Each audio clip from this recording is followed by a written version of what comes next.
Eva and welcome to my YouTube channel. It's been a while since my last video and this is my second voiceover, so please bear with my voice in the next 11 minutes. Anyhow, I would like to dedicate this video to my ultimate comfort food ever, which is a burger. Who doesn't like burger? Aside from my husband, of course.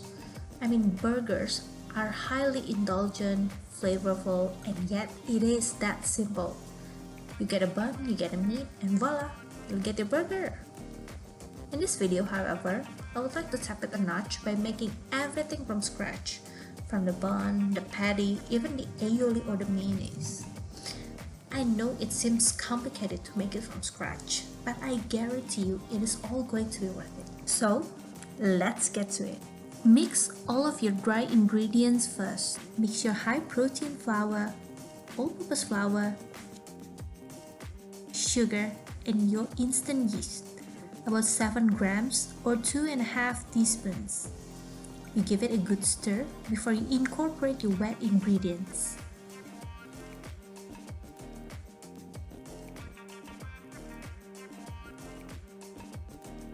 Now, onto the wet stuff. Put your egg yolks into your dry ingredients before you incorporate your milk. Now, it is important not to put the milk all at once, otherwise you'll get either dry dough or soggy dough. You put too much liquid, then it will become soggy. Give the dough less liquid than intended, then you will get a dry dough, which will make it really hard to knead. It really comes down to your kitchen condition. If your kitchen is hot and humid like mine, then it is important to make your milk cold and maybe slightly reduce your measurement than intended. However, if your kitchen is cold, then you may want to add your milk or liquid as intended in the recipe, as bread dough tends to become dry in the cold environment. Now, after you added your butter and salt, you will continue to mix it until it becomes cohesive and not sticking to the bowl. Well, don't be disheartened. It may be messy at the start, but if you just keep going, I promise you it will not stick anymore. At this stage, you can choose whether you want to continue using the hand mixer until the dough becomes super elastic, or you can just go old-fashioned by kneading it with hand. I personally like to knead it by hand. Aside that, it's a good arm workout for the next maybe 10 or 20 minutes. It's also the easiest way to control your bread's consistency. In order to get that fluffy bread, it is important, now I can't stress it enough, it is important to test your dough elasticity by using a window pane test. You should be able to stretch it and the dough shall not break. As we can see, this dough has not passed the window pane test yet, and we will continue to knead it until it stretches good. In my experience, it usually takes 15 to 20 minutes until your dough is super elastic. I know it is a boring process, but it is a worth process if you want to get a fluffy bread. And since I get bored easily, I also watch Big Bang Theory while kneading this. In that case, I will be kept occupied until my dough is ready.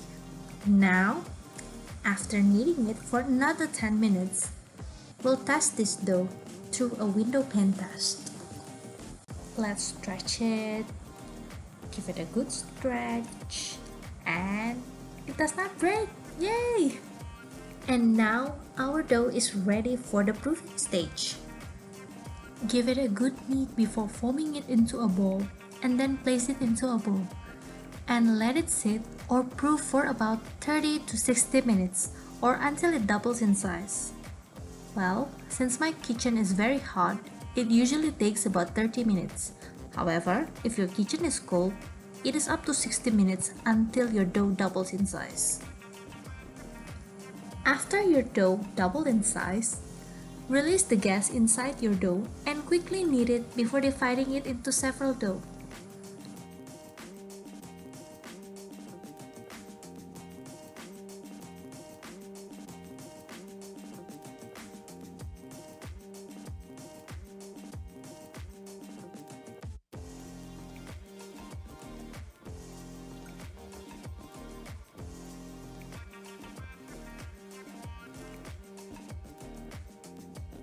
Now, I'm going to divide it into 6 equal pieces.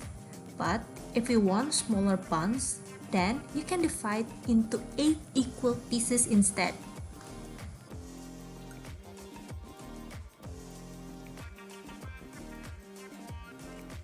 After dividing your dough, form it into a small bun as instructed in the video.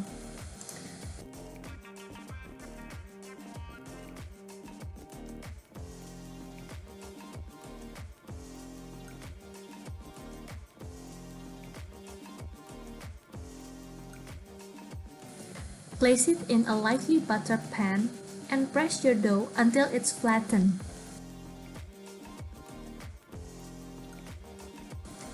And let it rest for another 30 minutes.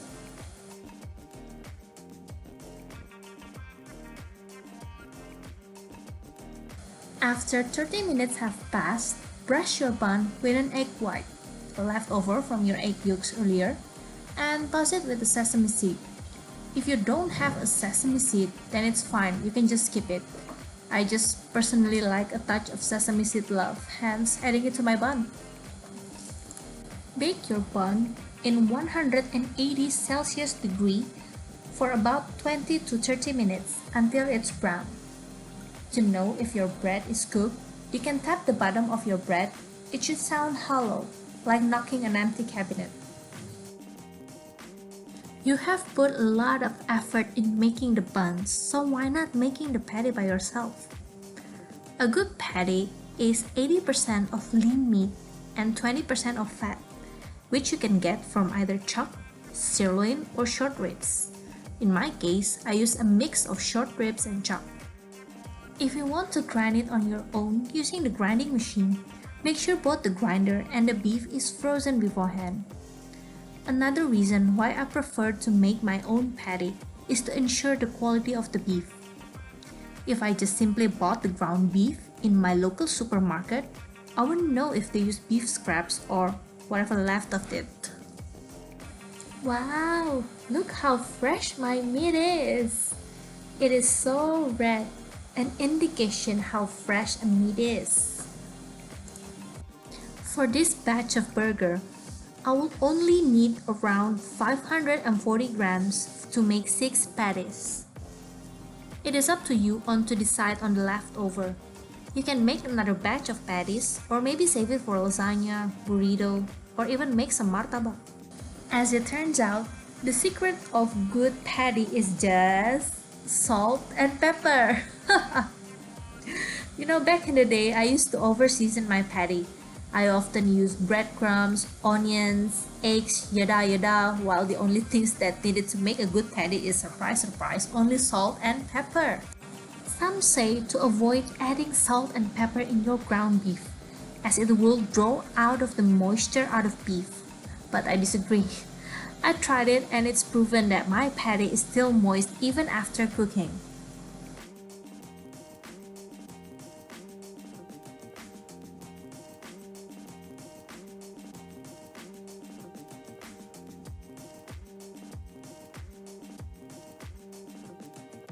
Now, if you don't have the extra energy to make the aioli, you can just skip and use an instant mayonnaise instead. But hey, we're already on this stage, why not make the aioli, which will only take your 10 minutes to make? Speaking of mayonnaise, have you ever wondered why mayonnaise has a relatively high calorie? It is because it contains a lot, and I mean lots of oil in just a cup of mayonnaise. Even my aioli takes about 500 grams of oil. Well, no wonder I get easily fat by eating the mayonnaise. But hey, if it can make my burger tasty, then why not? In order to make the aioli, you don't need to put all the oil at once. Just a little at a time until you get the consistency that you want. And here's our aioli, a better substitute compared to your store-bought mayonnaise.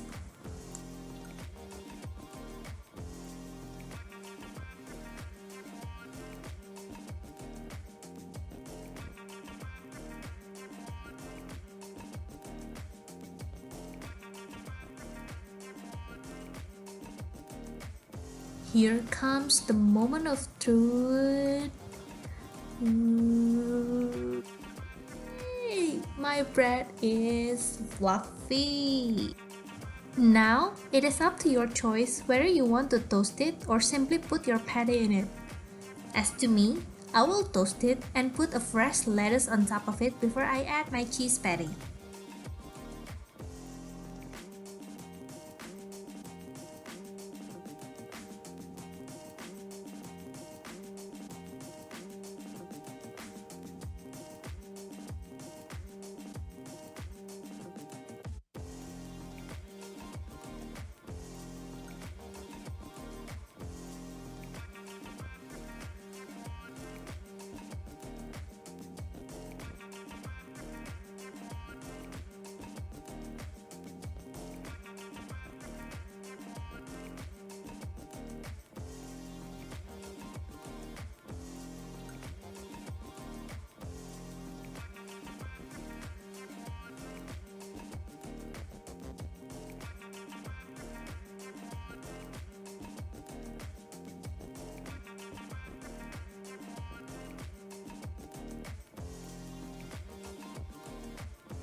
And here it is, my final burger.